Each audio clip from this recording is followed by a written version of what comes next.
साक्षात कुबेर भगवान आए हैं गोकुल को समृद्ध करने हैं।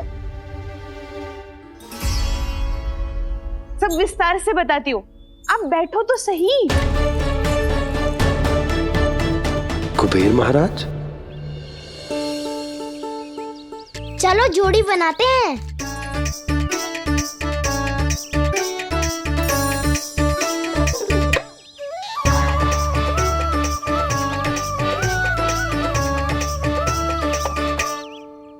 मुझे तो किसी ने ना चुनो, मैं क्या करूं? अरे सुबल, तुझे तो सबसे महत्वपूर्ण भूमिका निभानी है। जो भी उस चट्टान को छूकर तेरे पास सबसे पहले पहुंचेगा वो जीत जाएगा।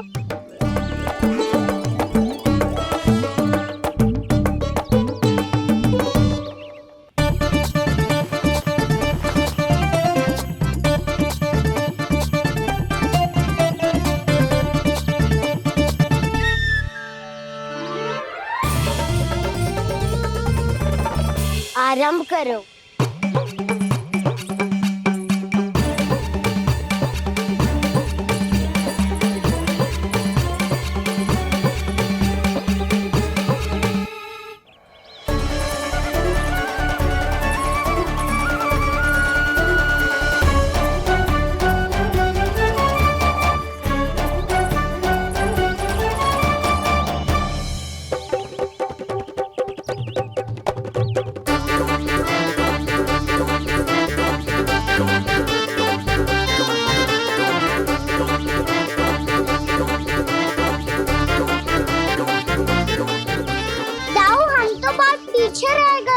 चिंता मत करो कान्हा, दौड़ के आरंभ में ही सारी शक्ति लगाने से हारने की आशंका बढ़ जाती है।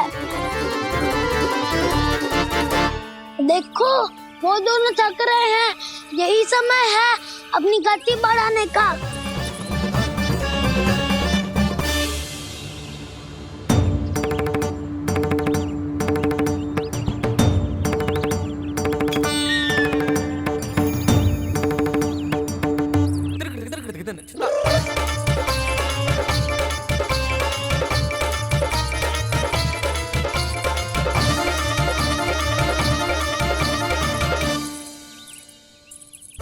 लो, हमारी जोड़ी सबसे पहले पहुंच गई। देखा मेरा बलदाव का बल।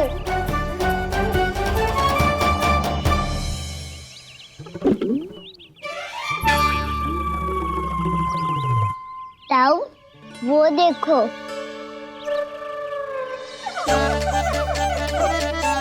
मैया,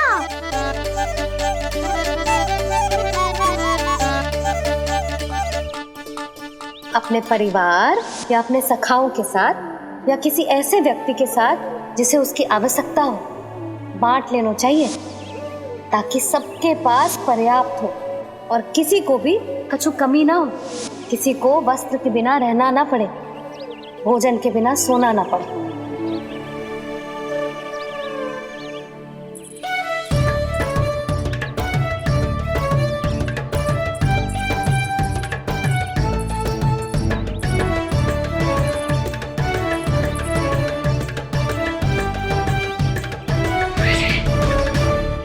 लग तो है इससे भूख लगी है।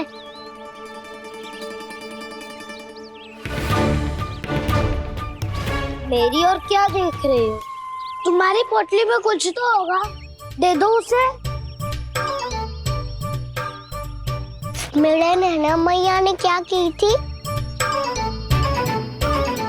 जब हम किसी और को देते हैं ना, उससे अनेक गुना नारायण हमें वापिस कर देते हैं।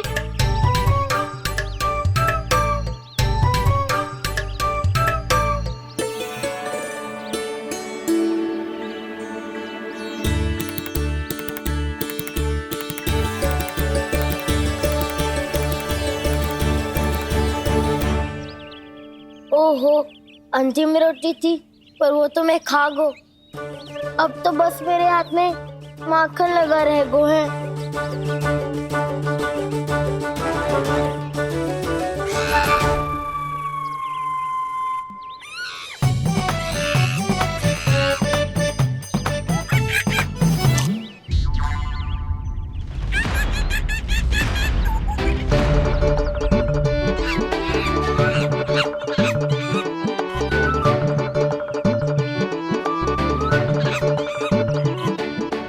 क्षमा करना सखा। तुम्हें देने के लिए मेरे पास कुछ नहीं है। अब आप ही बताओ, कोई 2 गुना मूल्य देगो तो हम शीघ्र ही धनवान बन जाएंगे कि ना? पर कोई 2 गुना मूल्य देगो ही क्यों? हो सकता है कि उनके पास अधिक धन हो, या उनकी तिजोरी में सामान आ रहा हो, या फिर उन्हें भलाई करने का रोग हो। हमें तो आम खाने से मतलब है ना नंदराज। गुटली किनके, हमें क्या लेना देना। मैंने तो निर्णय ले लिया है कि उसकी शर्त मान लोगी। बस नारायण को साक्षी मानकर जब प्रण ही तो लेना है कि सारा का सारा दूध, घी, माखन अब से केवल उन्हीं को देना है मैंने। बस इतनी मांग रखी है उसने? हाँ, आपको विश्वास ना हो रहा हो तो गोकुल में किसी से भी पूछ लियो। 2 गुना दाम दियो है परमानंद जी ने, इसीलिए तो सबके सब आनंद के सागर में गोते लगा रहे हैं।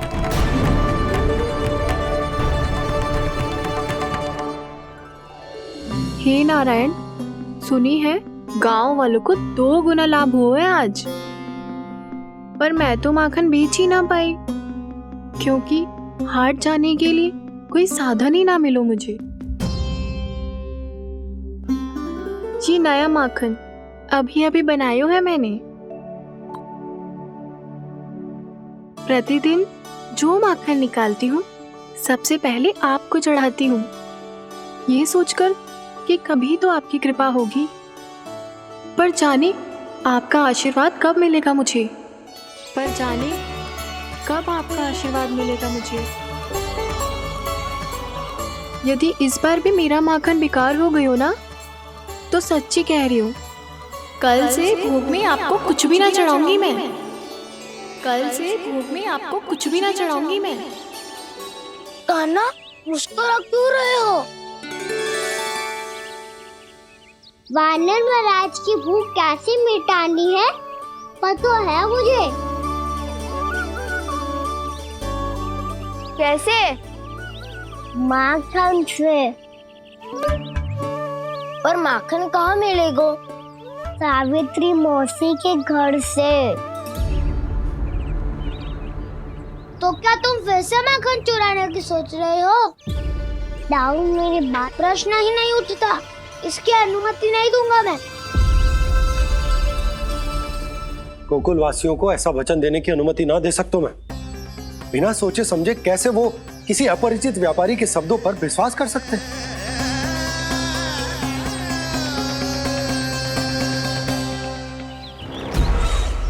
महाराज, गोकुल वासियों को अब धन के जाल जंजाल में फंसने से कोई नहीं रोक सकता। महाराज, मैं धन का ऐसा स्वाद चखा कर आया हूँ कि नंद चाहे जितना प्रयास करे, अब कोई भी गोकुल वासी उसके हित वचन सुनेगा भी नहीं। महाराज,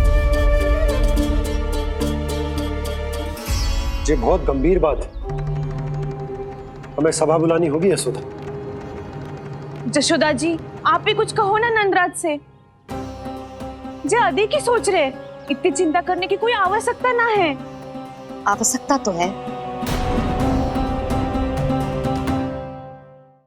वैसे तो जब कोई लोभ के जाल में फंस जाता है तो उसका बाहर निकलना असंभव है, किंतु फिर भी अपनी दृष्टि चौकन्नी रखना और कान गोकुल में होने वाली हर हलचल पर, क्योंकि मैं नहीं चाहता कि उस छलिया विष्णु अवतार का कोई भी छल मेरे मार्ग का रोड़ा बन पाए। अवश्य महाराज।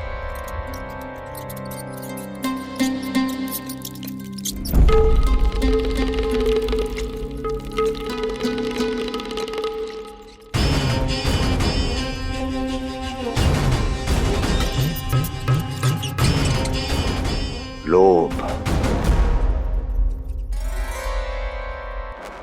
ध्यान रहे परमानंद, गोकुल वासियों पर लोभ का प्रभाव हर बीतते क्षण के साथ बढ़ता चला जाना चाहिए।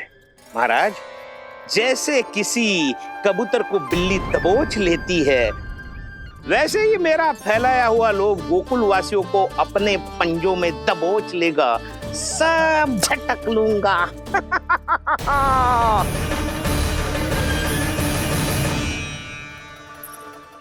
इससे पहले कि माखन पीला पड़ जाए, उसे आंच में तपाकर घी निकाल लेना चाहिए, ना तो पूरा का पूरा माखन बिगड़ जाता है।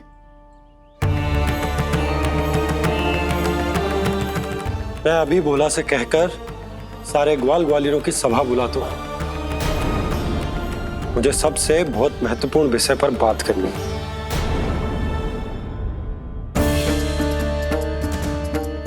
मति भ्रष्ट हो गई थी मेरी, जो यहाँ चली आई।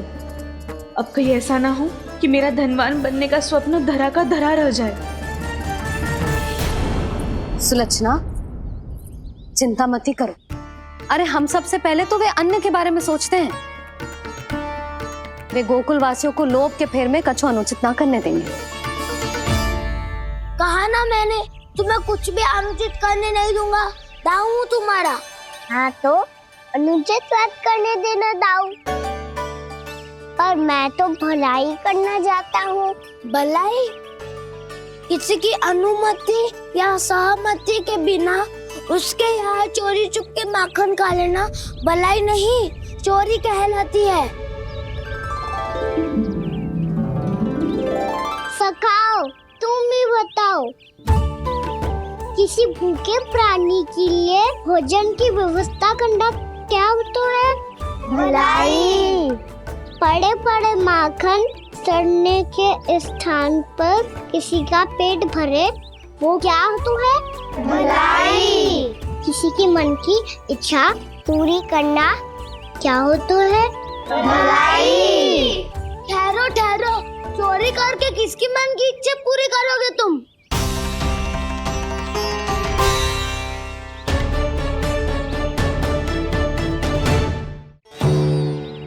और किसकी दाऊ?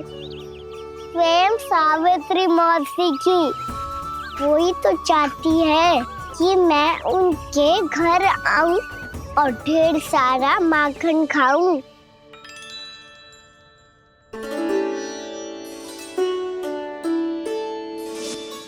तो फिर अगला घर आपका। क्षण भर तो ऐसा लगो जैसे कान्हा ने मेरे मन की इच्छा सुन ली हो। वैसे कितना अच्छा हो तो यदि सुन ही ले तो। तुम्हारे कहने का अर्थ है कि सावित्री मौसी चाहती थी कि तुम उनके घर भी जाओ, जैसे जानकी के घर गए थे। ये बात तो उन्होंने मैया के सामने भी कही थी कि मैं उनके घर जाऊं। ये तो उनका सौभाग्य होएगा। किसी का सौभाग्य बिगाड़ते इतने बुरे ना है हम। ये बात तो सही कही है। मुझे भी कुछ अनुचित ना लगता है इसमें। तुम तो सत्यवादी हो मधुमंगल, तुम्हें क्या लगता है? अब बोल भी दो, वानर महाराज भूखे हैं। वानर महाराज से अधिक भूखा तो मुझे तू लग रहे हो। यदि कान्हा सच्ची में जैसा वानर महाराज की भूख मिटाने के लिए और सावित्री मौसी की इच्छा पूरी करने के लिए कर रहा है, तो दादी के सीख के अनुसार मुझे इसमें कछु अनुचित ना लगतो। पक्का हम सच में चोरी नहीं भलाई करने जा रहे हैं। सही कहा दाऊ। यदि भूखे असहाय वानर महाराज का पेट भरोगे तो इसका असली पुण्य तो सावित्री मौसी को ही मिलेगा। इसका अर्थ तो ये हुआ कि कान्हा सावित्री मौसी का घर माखन चुराने नहीं जाएगा, बल्कि उसे दुगना कर देगा। बात तो सही है, तो फिर मैं तुम्हें नहीं रोकूंगा।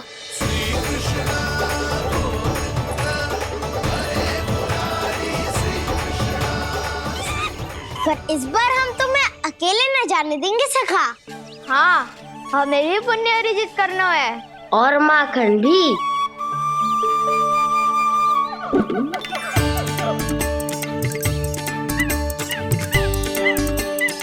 लगता है देव वानर महाराज भी हमारी टोली ऑमलेट होना खाते हैं। तब तो ये सबको ये कला सिखानी पड़ेगी। सही कहा सका, अच्छे काम का प्रचार प्रसार तो होना ही चाहिए ना। तो ठीक है, सिखा दूंगा। और हमारी टोली कहलाएगी शौर्य विद्या प्रसारण टोली। और कान्हा, तू बन जाइयो इसका अध्यक्ष और दाऊ बनेंगे उपाध्यक्ष। मुझे स्वीकार है। शौर्य विद्या प्रसारण टोली की जय! शौर्य विद्या प्रसारण टोली की जय! और सुनो क्या करना है और कैसे।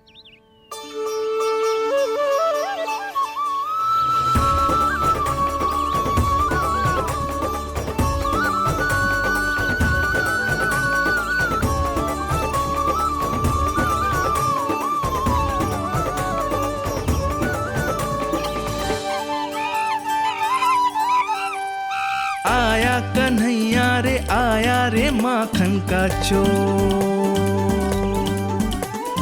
रोके रुके ना ये सरपट लगाता है दौड़। तुम सब वहाँ छुप जाओ, मैं भीतर देखता हूँ। ना ध्वनि कोई हो ना पता कुछ लगे, आए चुपके से ग्वालों की टोली। चाहे कितना बचाओ छिपाओ कहीं, सारा मक्खन ये कर जाए खाली। मुख से तो लगता है सरल ये बड़ा भीतर से चंचल ये छल से भरा है ये नटखट बड़ा चिच्चोर।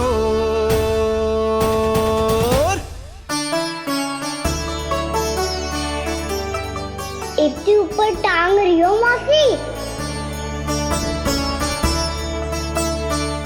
कान्हा सच में आ गयो तो मैं तो धन्य हो जाऊंगी।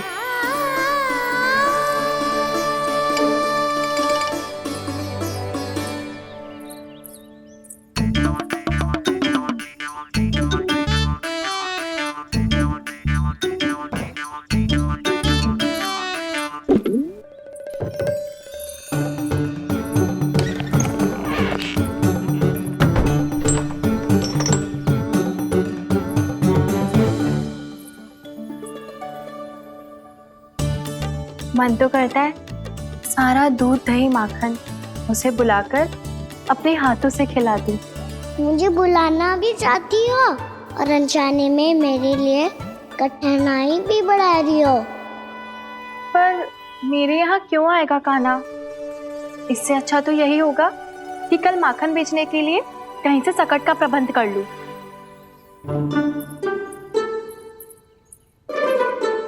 छुप जाओ छुप जाओ।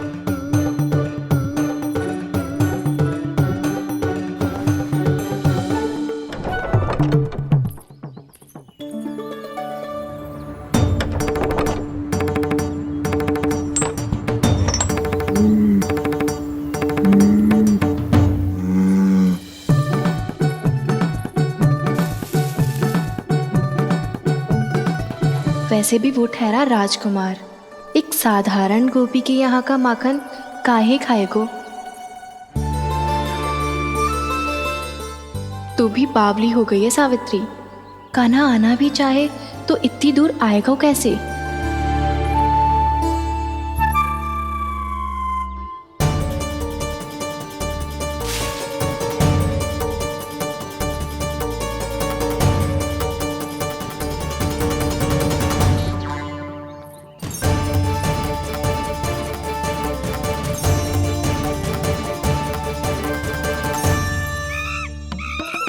ओ मैया,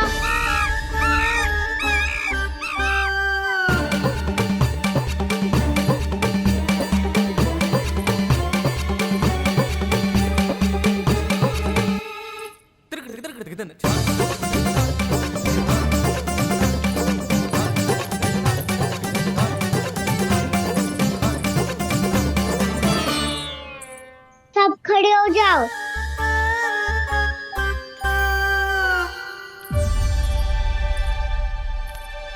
सच्ची मैं भी कितनी बावली हो गई हूँ ना। जब नंदवन की ओर जा ही रही हूँ तो कान्हा के लिए थोड़ा सा माखन ले जाती हूँ।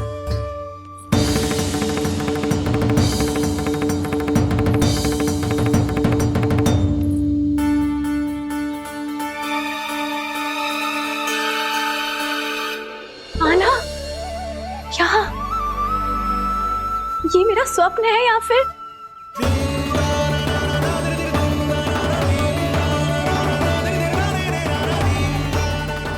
ये सारे बालक यहाँ क्या कर रहे हैं कान्हा के साथ? क्या जानकी सत्य कह रही थी? कान्हा यहाँ पर माखन चुराने आया है। मुझे स्वयं जाके इसे माखन खिलाना चाहिए। चलो सावित्री मौसी के वापस लौटने से पहले मैं कार्य समाप्त करके वापस भी जाना है। कोई पकड़ी मत जाना।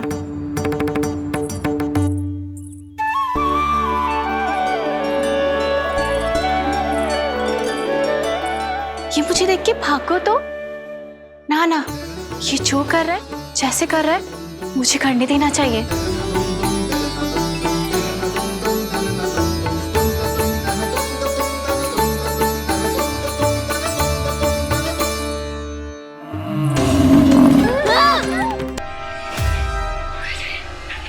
हे नारायण मैया, तुम सब डर क्यों गए? कोई भी तो नहीं है यहाँ।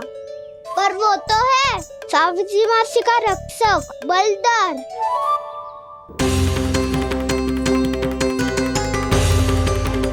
हे नारायण, मैं बलधर को भोजन देना तो भूल ही गई, और भूखे पेट तो वो हिंसक हो जाता है।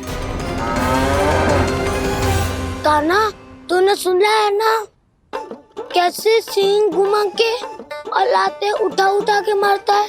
बलराम नहीं है जो तुम्हारी रक्षा करेगा, बलधर है वो। बहुत कथाएं सुनी है इसके क्रोधित स्वभाव की, पर अपनी आंखों से ना देख लो। चल खाना, लौट चल।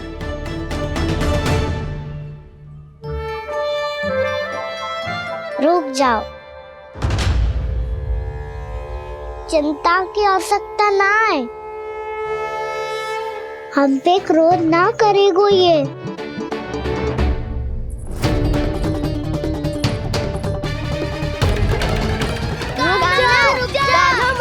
रुक जा कान्हा, रुक जा कान्हा, लौट जाना।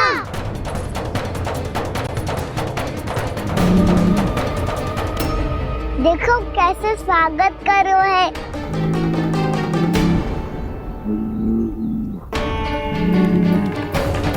व्यर्थी भयभीत हो तुम सब।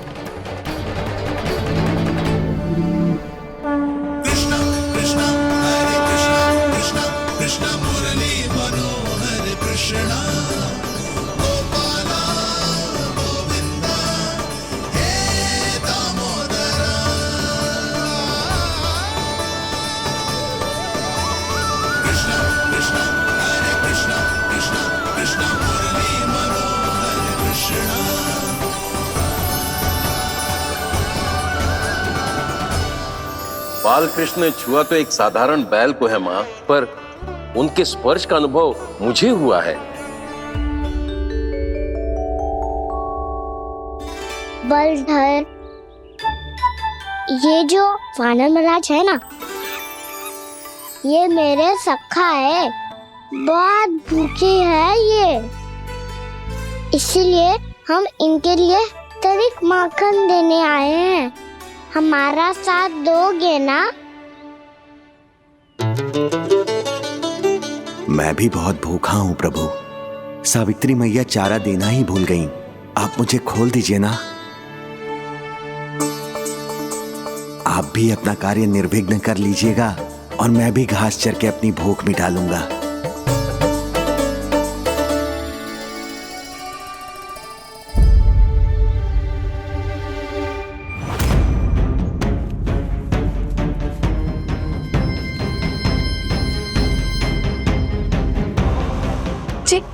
क्या कर रहे हो जी? कान्हा पावला हो गया हो क्या? मती कोल कान्हा, जे सीधा हमारी ओर आएगो और अपनी सींगों से उड़ा के चला जाएगो।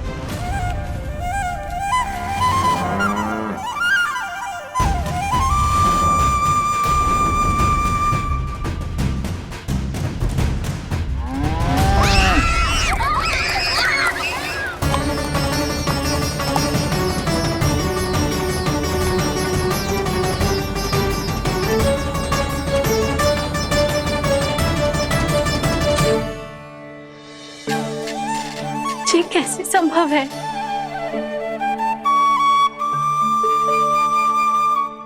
अब खड़े खड़े देखते ही रहोगे? भीतर चलना है कि ना? तूने तो बलधर को भी अपनी टोली में मिला लियो का ना? मैया कहती है मैं बात विशेष हूँ, तो अब विशेषता दिखानी तो पड़ेगी। चौर्य विद्या प्रसारण टोली का अध्यक्ष हूँ मैं। चौर्य विद्या प्रसारण टोली? चौर्य विद्या प्रसारण अर्थात चोरी की विद्या का विस्तार करना। प्रभु, ये बाल कृष्ण कैसी सीख दे रहे अपने सखाओं को? द्वार तो बंद है, भीतर प्रवेश करने का कोई उपाय तो खोजना पड़ेगा। सच्ची में मति भ्रष्ट हो गई है मेरी। अब अंदर कैसे जाएगा कान्हा? कहीं वापस ना चला जाए। मिल गो उपाय कान्हा।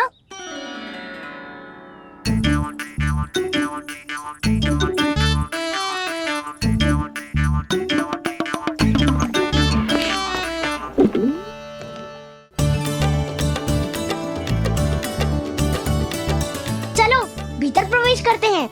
रुको, सीधे प्रवेश ना करते, पहले जांच पड़ताल करते हैं कि भीतर कोई है कि ना। पर सावित्री मौसी को तो हमने बाहर जाते देखा था, और कौन हो सकता है भीतर? ऐसे बार बलदर था, वैसे भीतर कोई और हो सकता है नारायण? फिर तू ही जा, मैं ना जाऊंगा भीतर। माखन चुराना भी सरल ना है, सिर तक रहना पड़ता है।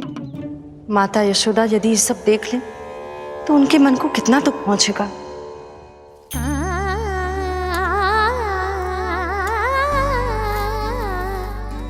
ऐसे जो ठीक ना है लल्ला। जब भूख लगती है तभी मैया की स्मृति आती है तुझे। आज खेल के इतने शीघ्र कैसे आ गो तू? देख लल्ला, मैया तेरे लिए क्या बना रही है। सूजी का हलवा। अभी भी समय है लल्ला, कछु और खाना हो तो बता दे। कान्हा तो बाहर गए खेलने, यशोदा किससे बातें कर रही? अब ऐसे मूर्ति बन के क्या खड़ा है? कछु बोलेगा भी? नंदराज जी,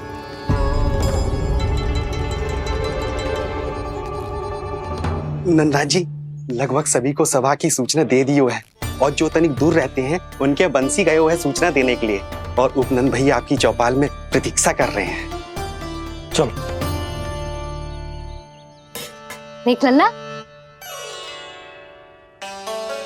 अभी क्षण भर पहले तो पीछे ही खड़ा था, कहाँ चला गया? देख लल्ला जी, लुक्का छिपी खेलने का समय ना है। चल मिलके नारायण को प्रसाद चढ़ाते हैं। कान्हा, कहाँ चला गया?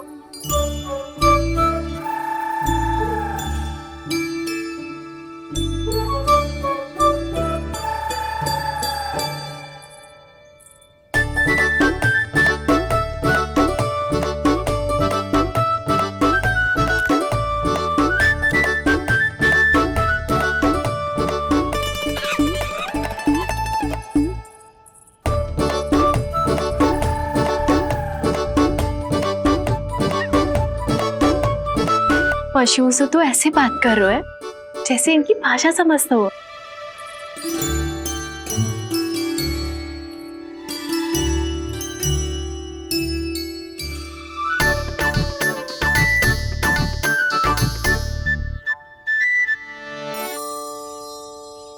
लग तो है यही रखा है सारा का सारा माखन।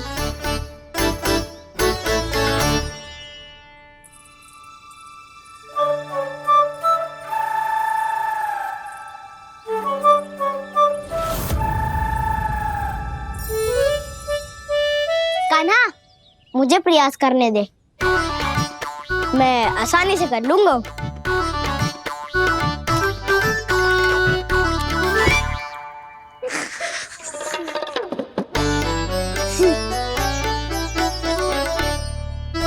सावित्री के घर की कुंडी इतनी आसानी से नहीं खुलेगी लल्ला।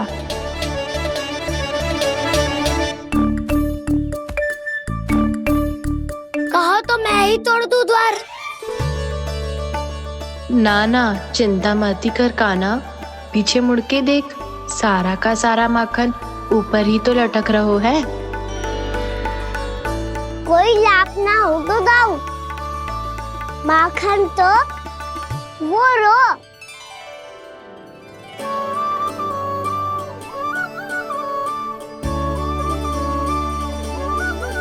पर जे तो इतनी ऊपर है कि इसे उतारने के लिए हाथी बुलाना पड़ेगा। तो क्या अब हमें माखन ना मिलेगा?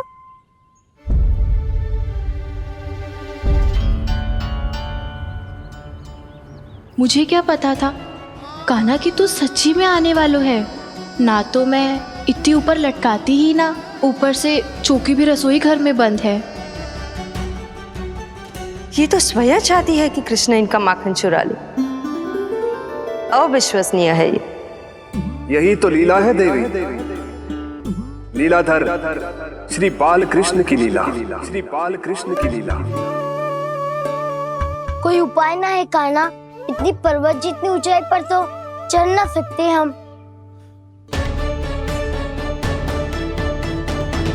चढ़ सकते हैं सखा,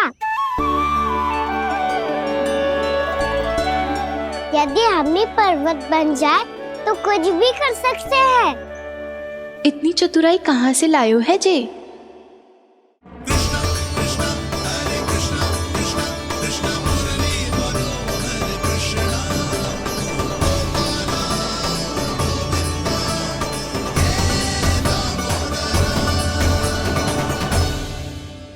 हम सबसे ऊपर कौन चढ़ेगा?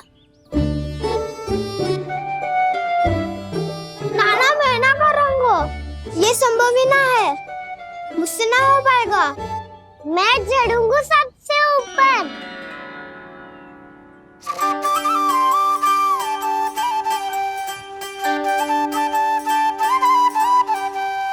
आया कन्हैया रे माखन का चोर। न ध्वनि कोई हो न पता कुछ लगे, आए चुपके से ग्वालों की टोली। चाहे कितना बचाओ छिपाओ कहीं, सारा मक्खन ये कर जाए खाली। मुख से तो लगता है सरल ये बड़ा, भीतर से चंचल ये छल से भरा है ये नटखट बड़ा चिच्चोर।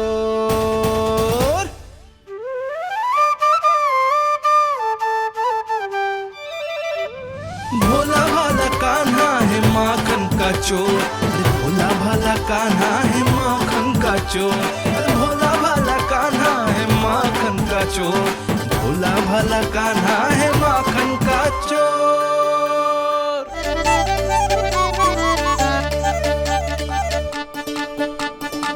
कान्हा की योजना सफल हुई, माखन मिल गयो। तैयार हो सब? हाँ। तो लो फिर। अब खाएगो जे मेरा माखन।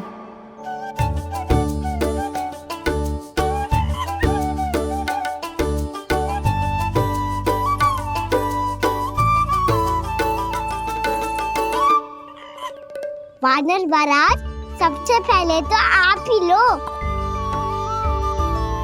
हैं? जिसकी जीभ अधिक लपलपाए वही सबसे पहले माखन खाए।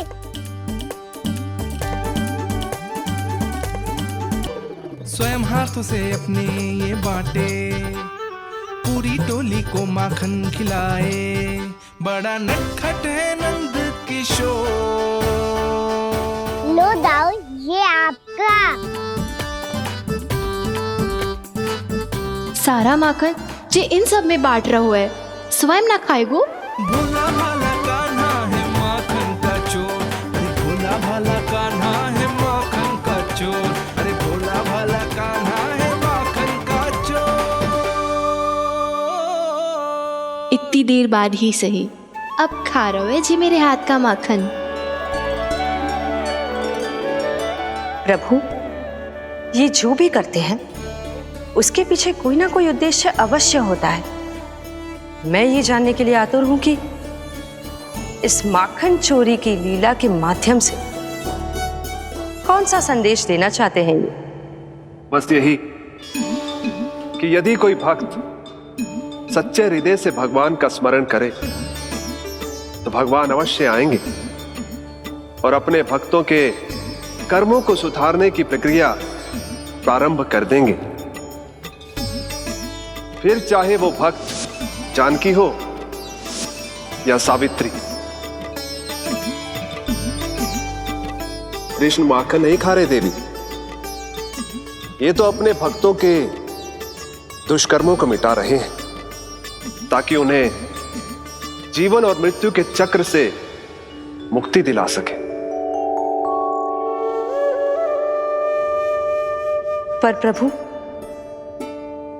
ऐसे तो सारा संसार इन्हें माखन चोर बुलाएगा। ये माखन आत्मा की तरह है और आत्मा तो सदैव से ही परमात्मा की होती है। इसीलिए कृष्ण जो चुरा रहे हैं वो माखन नहीं, ये तो इन गोपियों की चित है देवी। अब से जो भी व्यक्ति इन्हें माखन चोर बुलाएगा वो इन्हें प्रेम से चित्त चोर कहकर भी पुकारेगा। वो इन्हें प्रेम से चित्त चोर कहकर भी पुकारेगा।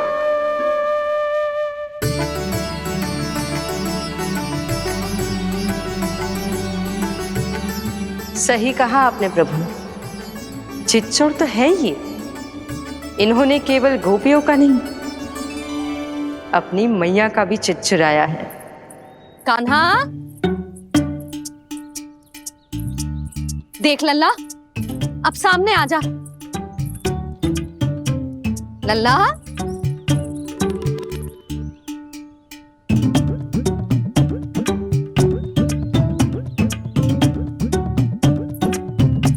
मुझे पतो है तू खम्बे के पीछे छुपो है। बाहर निकल।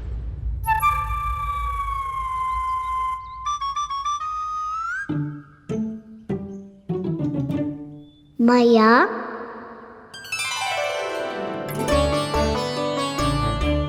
रुक लल्ला,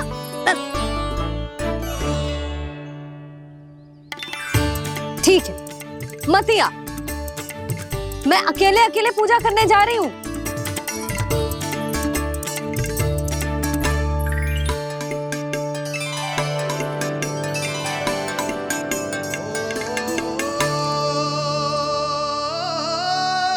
बस ऐसे ही पहले अपनी मैया को सताया कर और फिर अपनी जे निर्दोष सी मुस्कान से मेरा मन मोह लिया कर।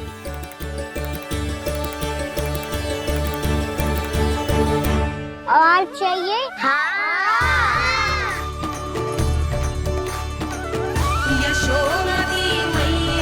ये तो फिर से माखन बांट रहा है। इसका इतना साहस। यदि यही सब करना तो मुझसे आज्ञा क्यों नहीं ली? मैं अपने हाथों से बहुत प्रेम से खिलाती, पर ये तो चोरी कर रहा है। इसकी आज्ञा ना दे सकती मैं। मेरा माखन व्यर्थ में सब में बांटने चलू है।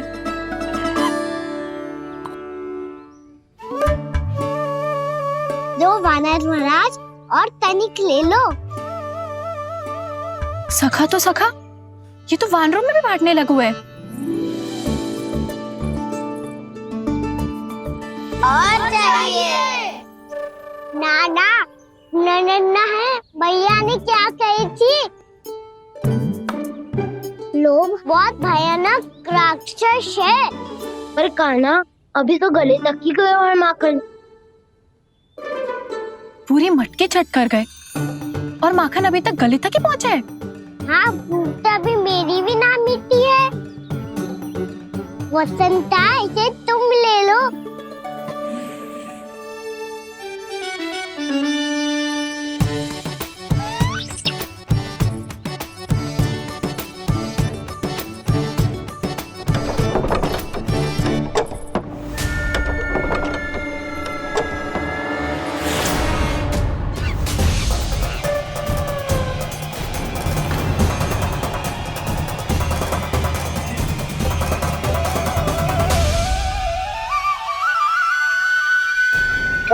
बिना लोग बहुत भयानक राक्षस हैं। जी अच्छी बात ना है कान्हा। अभी चल के यशोदा जी को बताती हूँ।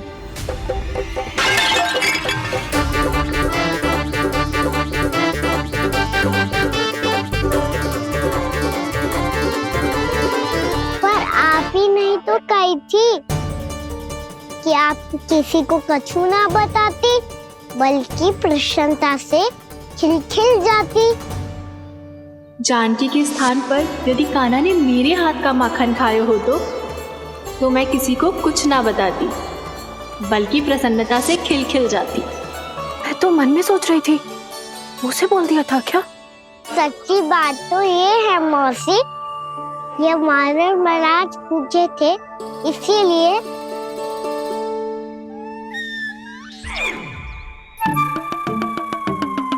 कल मैं इसीलिए ना बेच पाई क्योंकि हाट जाने के लिए सकट ही ना मिलो, और आज बेचने के लिए तो माखन ही ना बचो।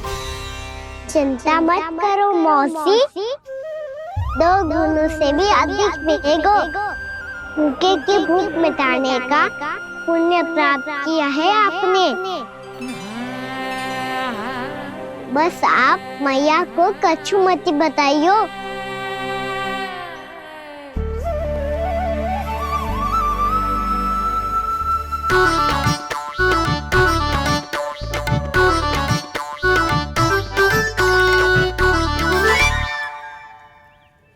वैसे भी भूखे की सहायता करके मैं अच्छा कार्य ही तो कर रहा था, है ना?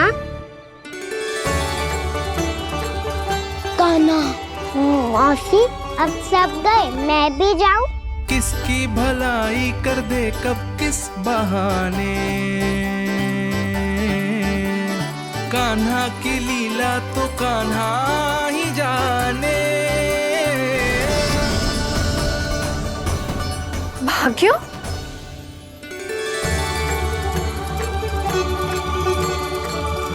कान्हा,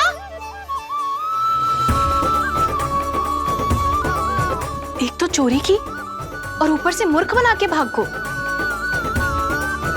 ये ठीक ना है, मुझे यशोदा जीजी को बताना ही होगा, और वो भी इसके घर पहुंचने से पहले।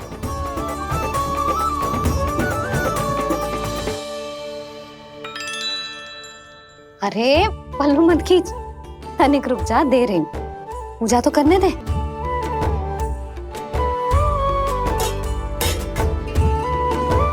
ले, अब जितना मन करे उतना प्रसाद खा।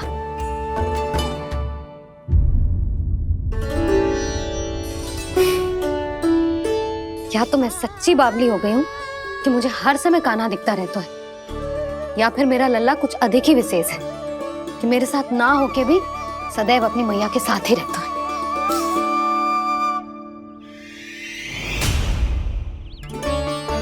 आज तो कैसे प्राण बचे नारायण ही जानते हैं। मैं तो पाऊ को सिर पर लेके ऐसे सरपट भागो, ऐसे सरपट भागो कि पूरे गोकुल में बड़ बोले, इस समय तो बड़ी बड़ी मत हाको।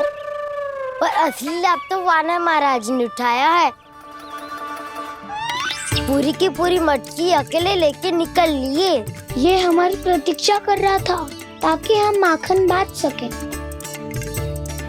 हमारे साथ ना दाऊ, उनके साथ।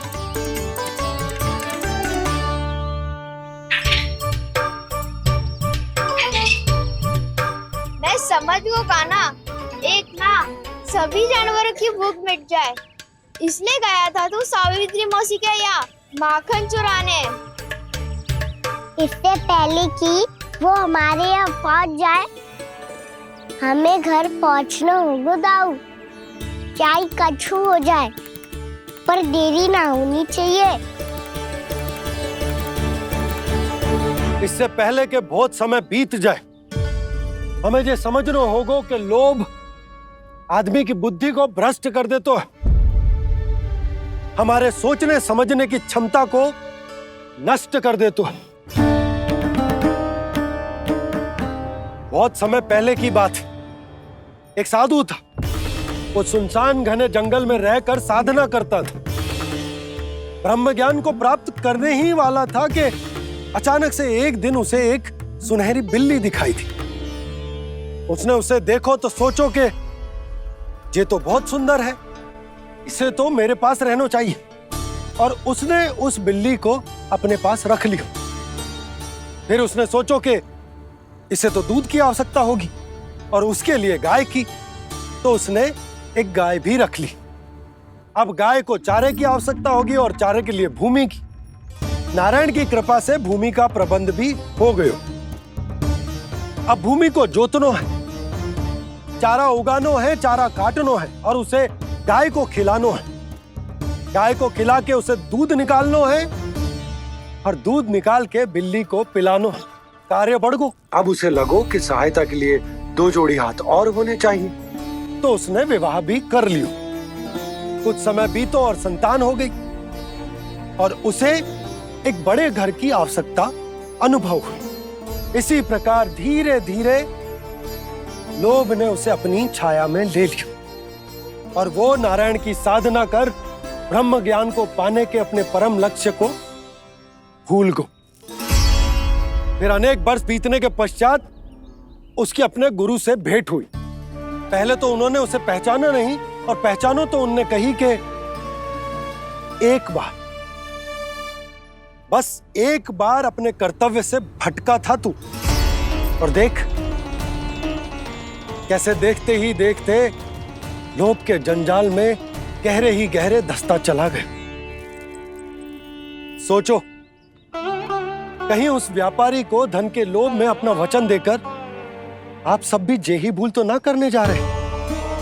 परिवार, घर द्वार, भोजन, सुख शांति, जीने के लिए आवश्यक जिस सब कुछ तो है आपके पास।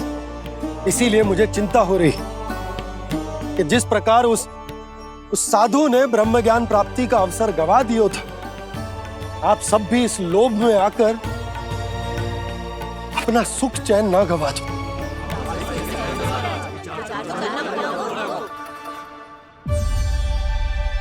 लग तो है बात सबको समझ आ रही है।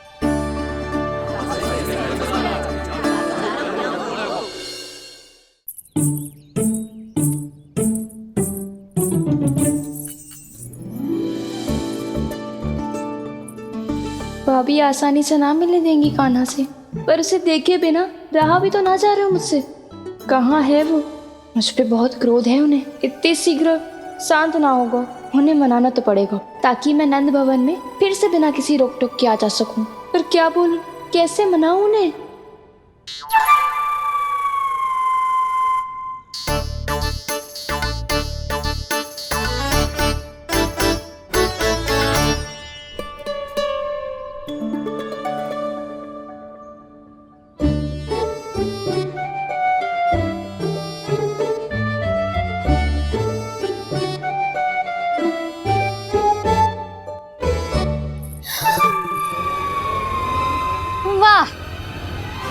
जिसने मेरे लल्ला पर चोरी का आरोप लगायो, वो ही आज मेरे घर में चोरी चोरी प्रवेश कर रही है। नाना भाभी, ऐसी कोई बात ना है, मैं तो बस ये देखने आई थी कि जसोदा भाभी का क्रोध शांत हुआ कि ना? सुन ले जानकी, मेरा क्रोध उसी दिन शांत होगा जिस दिन तू सारी गोपियों के सामने मेरे कान्हा पर लगाया आरोप वापस लेगी। चोरी करेगा तो आरोप ही लगेगा ना जीजी। फिर से आरोप? सावित्री, तू भी? कल तक मुझे ये थोड़ी पता था जीजी कि आपका कान्हा सच्ची में माखन चोरी में पारंगत है। आशा करता हूं कि आप सभी को नंदराज का विचार और संदेश सही से समझ आगो होगो।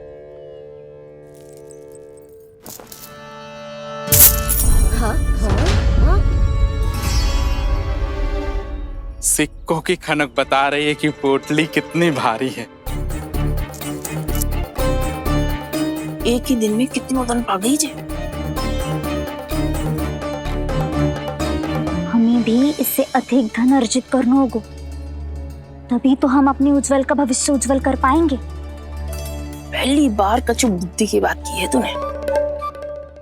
नंदराज, हमारे मन में आपका बहुत सम्मान है, पर हम जो करना चाह रहे हैं वो लोभ ना है, वो तो विकास है। हाँ हाँ नंदराज, हम अपना और अपने संतानों का भला बुरा सोचे बिना कब तक अपना जीवन इस प्रकार जीते रहेंगे? फिर पिछले 4 वर्षों से हमने आपको कर भी तो ना दियो है। मुझे तो लगता है कि नंदराज की बातों पर शांति से सोच विचार के बाद ही कुछ निर्णय लेना चाहिए। ऐसा मौका बार बार ना तो नहीं, हमें सोच विचार कर निर्णय लेना है सबने।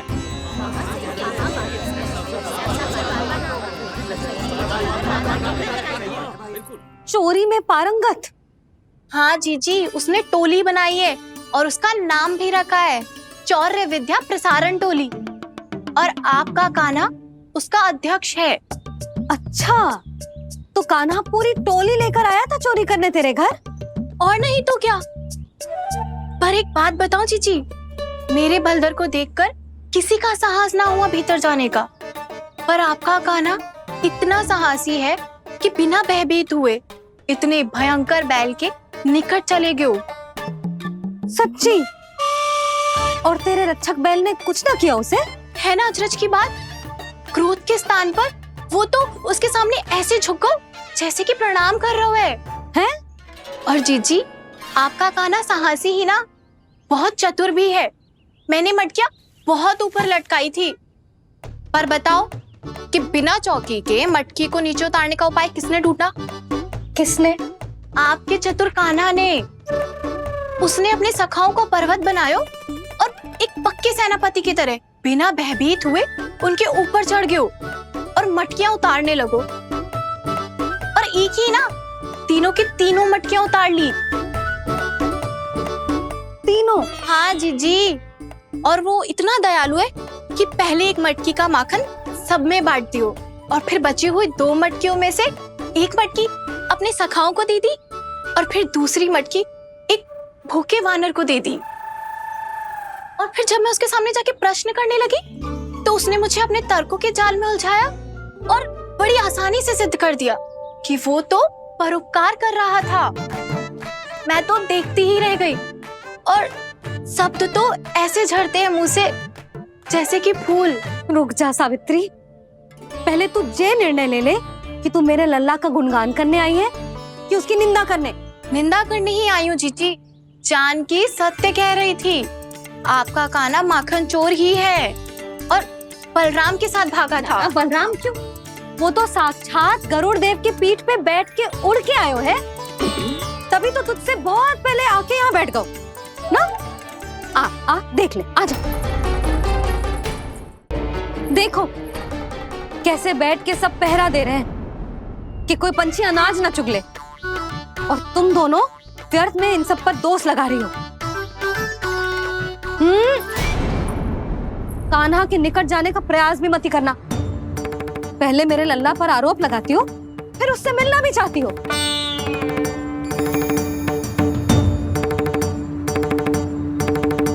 पर जीजी चोरी? अरे उसे तो चोरी का अर्थ भी ना पता होगा। तुम दोनों को नारायण का भय भी ना है क्या? हाँ, मेरे लल्ला पर आरोप लगाने से पहले तुम दोनों को लज्जा ना आए? हे नारायण, अब आप ही बताओ मैं क्या करूं। लग तो है किसी की घोर दृष्टि लगी है कि बार बार मेरे लल्ला पर आरोप लगते हैं। किसी की क्या, तुम दोनों की दृष्टि लगी है। या तो तुम दोनों मनगढ़ंत कथाओं को सत्य बताना छोड़ दो, या फिर कृपा करके मेरे घर आना बंद कर दो।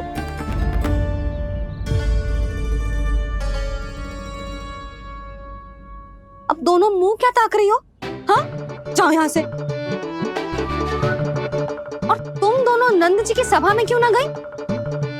हाँ,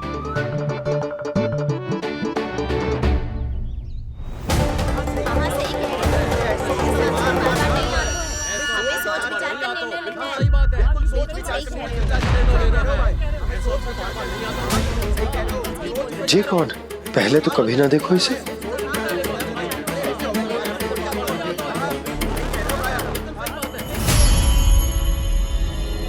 कहाँ को? बस करो।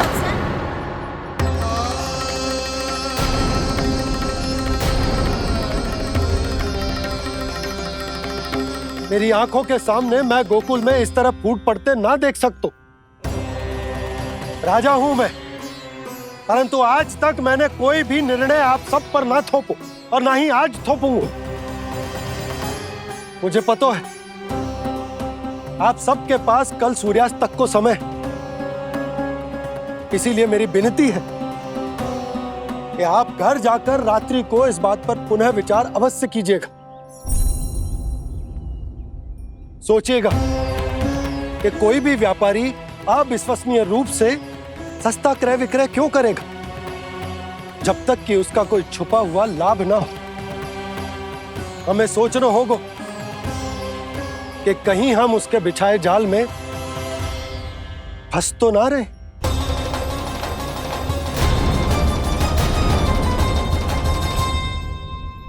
बच गए भैया, जैसे तैसे ही सही, पर समय से पहले पहुंच ही गए हो। सावित्री मौसी तनिक सी बात को इतना बड़ा चढ़ा के बोल रही थी जितना उज्जवल भी ना बोलतो।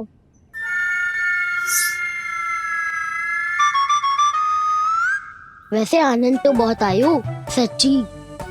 हाँ, बेहतर लगा तो माखन भी तो मिल लो और परोपकार भी होगा। बता काना, और किसके घर जाना है अब? आज ही तो हमें शिक्षा मिली है, इतनी शीघ्र भूल गए तुम सब। लोग के चक्कर में पड़ोगे तो फंसोगे। लोग के चक्कर में पड़ोगे तो फंसोगे।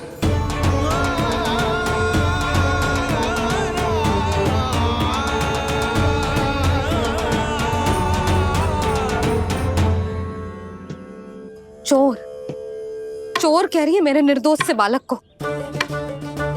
अब तो इन दोनों ने अति ही कर दी है।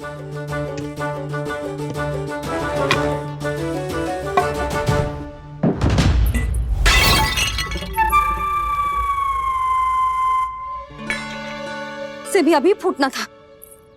वैसे ही मैं इतनी चिंतित हूं। कैसे समझाऊं इन गांव वालों को?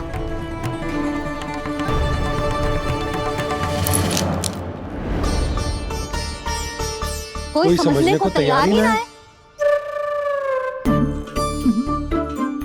लगता है सबकी बुद्धि भ्रष्ट हो गई है। सही कह रही हो यशोदा तुम। मुझे तो लगता है कि सोचना समझना ही छोड़ दिया सबने। अनेकों तर्क देके समझा दियो, सिद्ध कर दियो, पर इनकी मोटी बुद्धि में कछु आता ही ना है। यशोदा तुम तो तर्क की कह रही हो, मैंने तो उदाहरण देकर समझाने को प्रयास किया, पर अपनी बुद्धि के आगे कछु ना समझ में आ रहा इन गांव वालों को। क्या सारे के सारे गांव वाले मेरे लल्ला पर आरोप लगा रहे हैं? जी क्या कह रही हो तुम? मैं तो गांव वालों की बात कर रहा हूं जो नारायण के नाम पर वचन देकर उस अपरिचित व्यापारी को अपने दूध दही घी माखन सब देने को तैयार है। लो कर लो बात। मैं गोपियों की बात कर रही हूँ जो लल्ला पर माखन चोरी का आरोप लगा रही हूँ। और आज तो सावित्री ने भी लल्ला को माखन चोर कह के पुकारो है।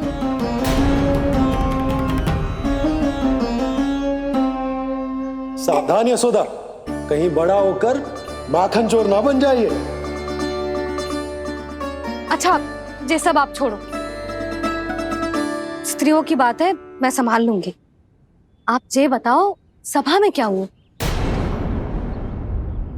गोकुल में फूट पड़ गई यशोदा, लोभ की फूट।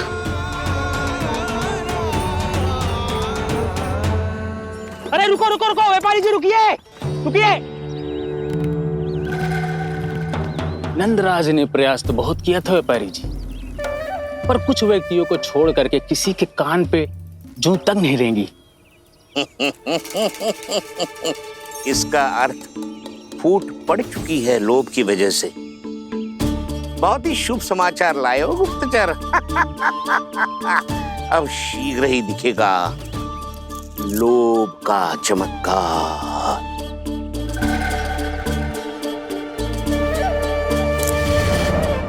लोभ से बचने को जो पाठ हम कान्हा को पढ़ा रहे थे ना, आज वही पाठ मैं इन गांव वालों को समझाने में असमर्थ रहा।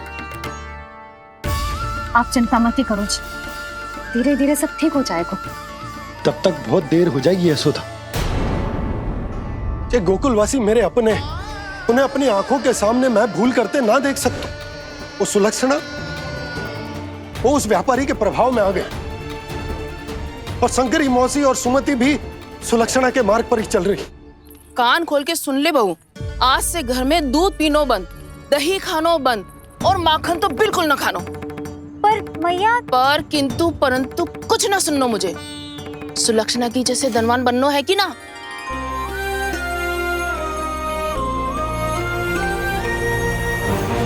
तो फिर जैसा मैं कहती हूँ वैसा कर, तभी तो अधिक से अधिक दूध दही माखन बेचकर अधिक से अधिक धन अर्जित कर पाएंगे हम। सुलक्षणा को उस व्यापारी की तरह धनवान बनना है और शंकरी मौसी को सुलक्षणा की तरह। ऐसे तो पूरा गांव ही लोभ में पड़कर कल उस व्यापारी के पास पहुंच जाएगा। अब तो फिर स्त्रियों को मुझे अपने ढंग से समझाना पड़ेगा। अब गोकुल वासियों को चाहे कोई भी कितना भी समझा ले, बुझा ले, ज्ञान बांटे, उन्हें केवल एक ही भाषा समझ में आएगी, लोभ की भाषा। लगता है आपके पास बहुत उत्तम योजना है व्यापारी जी। सब झटक लूंगा।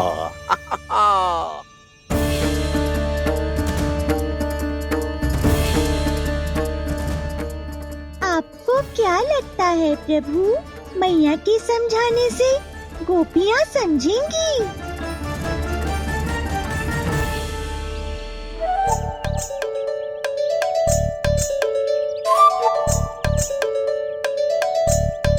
कान्हा, और कितनी प्रतीक्षा करवाएगो?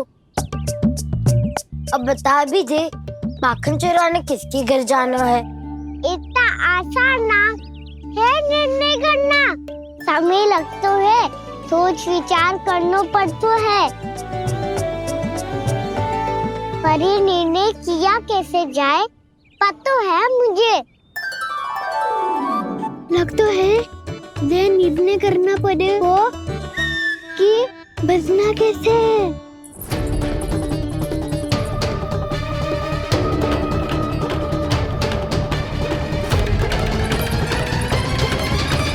सावित्री मौसी ने हमारे चौर्य विद्या प्रसारण के बारे में सबको बता दियो क्या?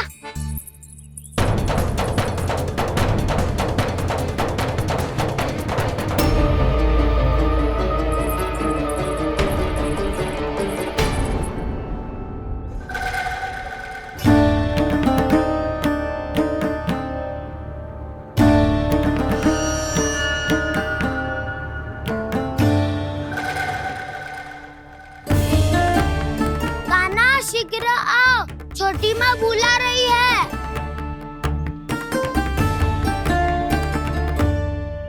अब डांट भी पड़ेगी और कुटाई भी होगी। चौर्य विद्या प्रसारण कल ही आरंभ हुआ था और आज ही समाप्त हो जाएगा। सब इतने गंभीर क्यों है आज? गंभीर तो होंगे ही ना दाऊ, क्योंकि मैया आज अच्छा वाला पाठ पढ़ाने वाली है।